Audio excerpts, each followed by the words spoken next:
I still remember the heavy hush that fell over the restaurant. Every head turned when my father-in-law laughed too loudly, clapped my shoulder a bit too firmly, and introduced me to his Japanese associate as though I were nothing more than an accessory he had dragged along. He spoke slowly, deliberately, almost like he was performing, explaining my supposed incompetence to the room. "He doesn't understand Japanese," he bragged, waving at me. "So feel free to speak openly." The client smiled politely. My wife gave a tight, controlled smile. And I sat there, deliberately expressionless, letting them think I was oblivious to every word. Then he leaned toward the client and whispered something cruel, so casually it cut through the air like a blade. "He's naive. Perfect. Once the merger is finalized, he won't realize what he's signed away until it's too late. Our daughter will handle the rest." A soft laugh, a nod, a toast raised. I didn't move, didn't blink, didn't breathe. Something inside me froze and sharpened.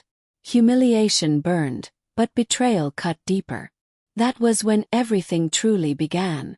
I married her because she felt like a calm harbor, soft-spoken and steady in ways the world rarely allowed.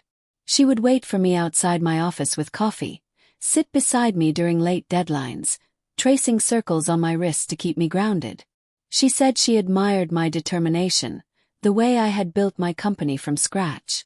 We had small rituals, shared breakfasts, late-night movies with her head on my chest, dreaming aloud about a bright future. Her father had always seemed distant, but I chalked it up to pride. He had built an empire. Perhaps he simply didn't know how to show affection. Back then, I believed I had married into a family that might someday respect me. In hindsight, the lighting was almost laughably soft before the shadows crept in. Started subtly. Her glance would shift when I entered the room. Doors closed before she answered calls. Whispers between her and her father stopped abruptly if I appeared. Files disappeared from her laptop as I walked past. Her phone suddenly locked with a code she refused to share, something she had never done before. She began coming home late, smelling faintly of boardrooms and arguments she insisted were about work stress, but she flinched if I questioned her.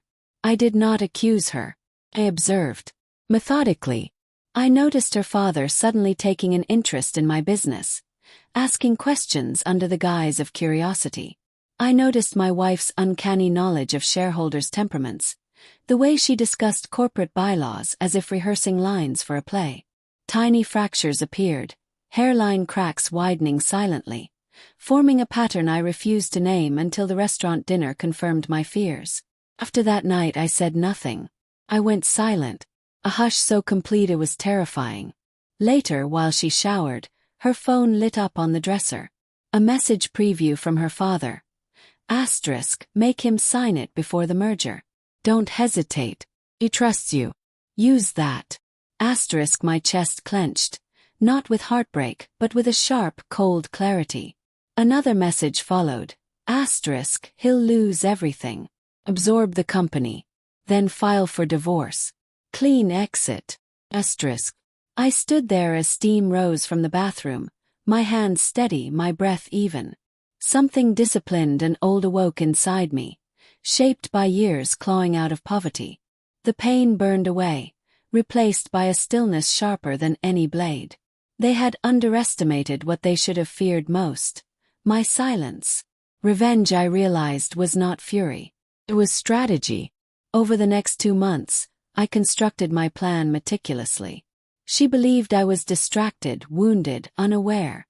In reality, I was resetting passwords, renegotiating silent partnerships, transferring voting rights, and moving assets into untouchable trusts. I hired forensic accountants under airtight NDAs. I collected evidence of her father's illegal transfers, his off-the-books income, the shell companies he used for tax evasion. I discreetly reached out to the Japanese client. It turned out he despised my father-in-law's arrogance. One carefully timed meeting in fluent Japanese brought him to my side. While she tried to monitor me, practicing a softness she had long lost, I gathered proof of her involvement in the scheme. Every smile I gave her was a mirror of her own expectations. Every gesture was bait. I waited, cold, precise, patient. The confrontation came during a board meeting her father demanded I attend. He slid the documents across the table, confident they would transfer majority control to him. She sat beside him, rehearsed concern etched on her face. I looked at her, then calmly pushed the folder back. "You should read the revised version," I said. He opened it. Inside were documents I had prepared. Official filings initiating a government investigation into his financial crimes, with timestamps, records, and even messages sent to my wife. Her blood drained. I addressed the client in flawless Japanese. Asterisk, thank you for your cooperation. Asterisk gasps filled the room. Her father's jaw dropped, disbelief melting into panic. Security and government officers entered, and I simply stood silent. Her whispered, "You knew." He nodded. She reached toward me, desperate, but I stepped back. Everything they built on deception collapsed in a silent, surgical implosion. I walked away without looking back.